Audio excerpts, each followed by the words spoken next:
Yes, it's finally here. Wow, there will be a huge pile of boxes and packing material left over. Hopefully someone will clean that up later. But first it's time to unpack and set up. Let's start with the new AVX. Since I have one at home, I'm used to setting it up.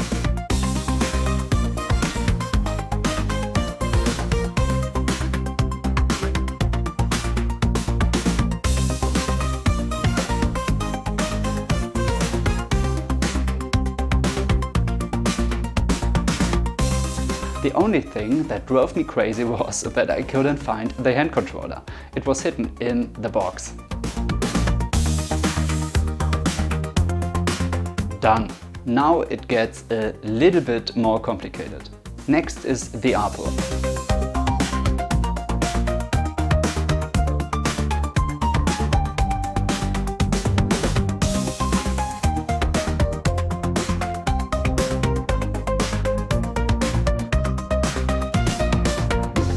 I wanted the 0.6 times reducer, so now I have to take the APO apart. A part of the tube needs to be removed, otherwise the back focus won't work. It's always fun to do such delicate work with expensive new equipment, huh? It feels risky, but it wasn't too bad.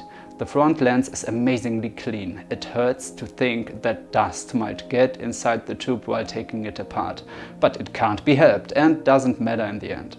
The adapter part of the focuser is also easy to remove and replace with a reducer. I'm curious if screwing it too loosely or tightly will affect the stars at the edge. Hopefully it fits well. Done. The APO can now go on the mount. Or not, the camera should go on first. The ASI 2600 MC is much bigger and thicker than my 1600. The back focus should fit with these adapter rings according to the instructions, so I'll attach everything and let the test images decide. The tricky part is the StarSense autoguider. It also needs to be taken apart because the rail doesn't fit. It needs a different rail to fit the Askar's finder shoe. I don't know why Celestron doesn't make the lower part adjustable. If the focus point doesn't fit in the end, I'll really be mad. Done. Time to set up the mount. The alignment is done with a polar finder of the nearby CGEM. It's annoying that a polar finder isn't standard equipment, but I understand that many people consider it unnecessary due to other ways to align the pole nowadays. Now I'm really curious if the StarSense system can align itself, and no, of course not. Who would have thought that? My StarSense Odyssey begins here. I'll make a separate video about that. I bought it for the promised simplicity. I'll explain what it takes to make it work in another video. All these steps took about 2 hours. The nights are very short right now. I only had about 30 minutes left for some exposures, so I quickly chose Danab and took about 30 minutes of exposure. I also took some flats, bias and darks. The goal of this test was to check color purity and star images at the edges.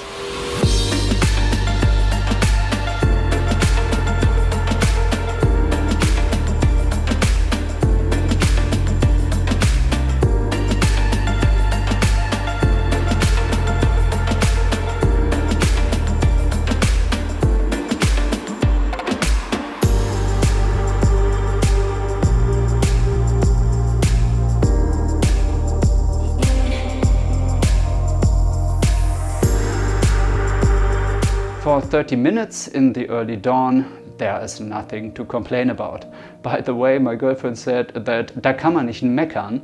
Nothing to complain about is the highest praise a German can give. If a German can't complain, that's saying something. The star images at the edges look good, even with a 0.6 times factor and a sensor diagonal of 28.3 mm.